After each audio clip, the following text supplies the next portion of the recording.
Red mud परिवहन के लिए पर्यावरणिक स्वीकृति की आवश्यकता है या नहीं?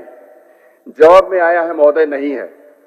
मुझे जो जवाब दिए गए अध्यक्ष महोदय, ये तो अच्छा हुआ कि आज हमने सम्मानित हमारे जो वरीय सरयू बाबू हैं उनका भी हमने प्रश्न को देखा और उसमें जो विभाग का जो आंसर उन्हें प्राप्त हुआ है महोदय, हमें तो कह दिया कि पर्यावरणीय स्वीकृति की आवश्यकता नहीं है और उन्हें जो प्राप्त हुआ है महोदय उसमें साफ साफ लिखा हुआ है महोदय कि ट्रायल के लिए रेडमड का उपयोग करने के लिए नियमानुसार झारखंड राज्य प्रदूषण नियंत्रण परिषद का अनुमोदन आवश्यक है। कितना गुमराह करने वाला महोदय। एक और मुझे कहा जाता है कि आवश्यक नहीं है, एक और हमारे वरीय साथी को कहा जाता है कि आवश्यक है। ये कितना हम सबों को गुमराह करता महोदय। अब हम चाहेंगे कि ये तो पहली हमारी जो थी बातें, उसके बाद हम अगर और सारे पूरकों को पूछ ले महोदय, तो उसमें नहीं, हम एक एक बार चाहेंगे महोदय, एक एक बार आपका संरचना जरूरी है महोदय, क्योंकि हम क्या चाहते हैं महोदय कि आप सारे अगर पूरकों को सुन लेंगे तो हम ये समझते हैं महोदय कि सत्र का सबसे बड़ा निर्णय आपका होगा महोदय, जजमेंट आपका होगा, क्योंकि ऐसे पूंजीपति और ऐसे हमारे विभाग के पदाधिकारी कहीं न कहीं हम जैसे लोगों को गुमराह करने का काम करते हैं, लोगों को बेवजह परेशान करने का काम करते हैं और हम चाहेंगे कि एक एक करके महोदय आप विषयों को सुन लें, उसके बाद आपका महत्वपूर्ण निर्णय का इंतजार करेंगे महोदय। तो आपका पूर्वक यही हुआ ना, वो जो रेड मार्ट का बात करते हैं, नहीं महोदय, उसमें मैं एक एक करके पॉल्यूशन वाला लोग किसी प्रश्न में हाँ बोले हैं, किसी प्रश्न में ना बोले है ना महोदय। मैं एक एक करके आज पूरक को पूछूंगा, दूसरे विषय को नहीं। मुझे जो आंसर दिए गए हैं उसमें कहा गया पर्यावरणीय स्वीकृति की आवश्यकता नहीं है, ठीक है, और ये कंडिका एक में कहते हैं। और दूसरी और सरयू बाबू जो है हमारे वरीय सदस्य, उनका आज जो आंसर आया तारांकित में महोदय, मैं बताना चाहता हूं, तारांकित में जो आया है वो इनका है ये संख्या 127 का उत्तर सामग्री, ये सरयू बाबू का है तारांकित में। उसमें ये कहा गया है कि स्वीकृति आवश्यक है। इसमें ये सैंपल के तौर पर 2 लाख टन की परिवहन कर सकता है? सैंपल के तौर पर 2 लाख टन का परिवहन हो सकता है बगैर सहमति के, बगैर अनुमति के, बगैर पर्यावरणीय स्वीकृति के?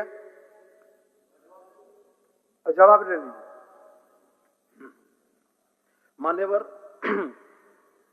सैंपल के तौर पर सिर्फ एक छोटी मात्रा जो लगभग शायद 2 टन है, 2 टन ही हो सकता है।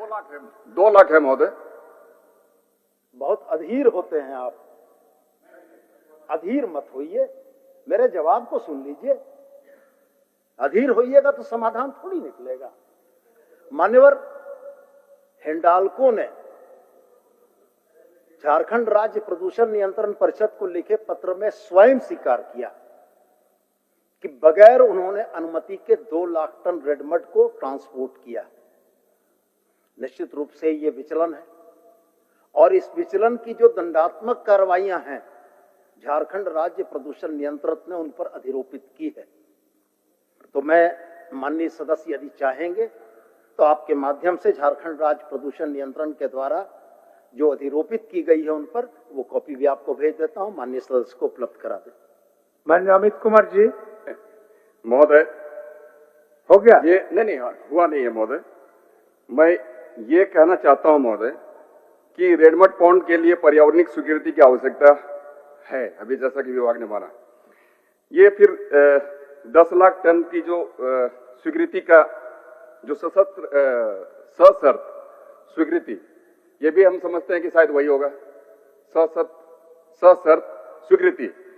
मैं दूसरा ये पूछ लेता हूं महोदय कि 19 अप्रैल 2019 को रेडमड पॉन्ड धंसने से डोजर ऑपरेटर श्री अमरेंद्र कुमार सिंह कार्यरत थे अथवा नहीं थे, और जो है उक्त तिथि को रेडमड पॉन्ड में किसी व्यक्ति की मृत्यु हुई थी कि नहीं? ये हमारा प्रश्न था महोदय, जिसका आंसर हमें प्राप्त नहीं है। इसलिए मैं कहता हूं कि महोदय गुमराह करने वाली बात है। मैं बता दूं सदन को, अमरेंद्र कुमार सिंह ग्राम धंगामा जिला जहानाबाद जो कि डोजर ऑपरेटर थे, उनकी मृत्यु रेडमड पॉन्ड के धंसने से हुई है और उसके जो मृतक हैं उनके परिवार से भी संपर्क साधा गया था, उन्होंने भी अपनी स्वीकृति जताई है। महोदय, उनका जो बच्चा है प्रेम कुमार सिंह है, और आप कहेंगे हम नंबर भी बता रहे हैं 7061948717।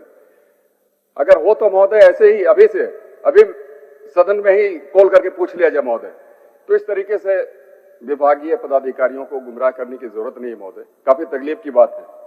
और वहां पर हमने तो चूंकि मैं समझता था कि एक की मौत हुई है। महोदय महोदय महोदय महोदय महोदय आप प्रश्नों की फॉर्म में आइए।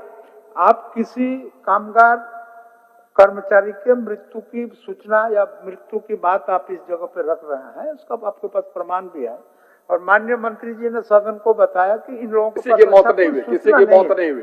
अगर आपके पास कोई सूचना है तो आप भिजवाइए। बिल्कुल है महोदय, हमने फिर से जांच करा लेंगे। अपनी बातों को रखा महोदय। मेरा यही कहना है कि ये जो गलत तरीके से हमें गुमराह करने का काम करते हैं, ये सारी चीज नहीं होनी चाहिए महोदय। और जब ये मृत्यु हुई है वहां पर, और भी दूसरे में जो पूरक है उसको भी ले लाता हूं महोदय। उस पर एक कहा गया है महोदय कि यही आपका अंतिम पूरक होगा। मुझे जानकारी महोदय, मुझे विभाग के द्वारा जानकारी दी गई है। एक कंडिका में इन्होंने कहा है महोदय, वो है 5 नंबर में कहा है महोदय कि केंद्रीय प्रदूषण नियंत्रण परिषद को निरीक्षण प्रतिवेदन की प्रति उपलब्ध करा दी गई है, जिसकी प्रतिलिपि श्री अमित कुमार जी को दे दी गई है।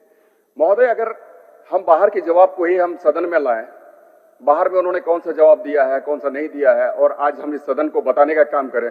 अगर मैं महोदय जवाब से संतुष्ट होता बाहर में, तो इतने गंभीर विषय को मैं क्यों लाता महोदय। यहाँ पर लोगों की मृत्यु हो जा रही है। मैं आपको बताऊं महोदय कि वहां के लोगों को जो कहना है, उनका जो कहना है, वहां एक व्यक्ति नहीं, कम से कम 25 से 30 लोगों की मौत हुई है महोदय। तो ये इस चलिए मंत्री जी से जान लेते हैं। माननीय मंत्री जी, चलिए ये आपका अंतिम हो गया अमित जी, तीन पूरक हो गया। चलिए महोदय, विशेष उत्तर ले लीजिए। सुन लीजिए माननीय मंत्री जी, और एक बात सुन लीजिए। बोलिए। मैं यही चाहूंगा महोदय, मामला गंभीर है। विषय आपने देखा किस तरीके से हमारे यहाँ हम समस्त लोगों को गुमराह करने का प्रयास किए जा रहे हैं महोदय। मैं आपसे एकमात्र आग्रह यही करता हूं महोदय कि एक विशेष समिति बनाई जाए, विशेष टीम गठित हो, और उसका मुझे भी एक मेंबर हिस्सा बनाया जाए, ताकि वहां पर बेहतर तरीके से उसकी जांच हो सके और कार्रवाई सुनिश्चित हो सके महोदय। लाइव लगातार के वीडियो को लाइक करें, सब्सक्राइब करें और बेल आइकॉन को दबाना न भूलें।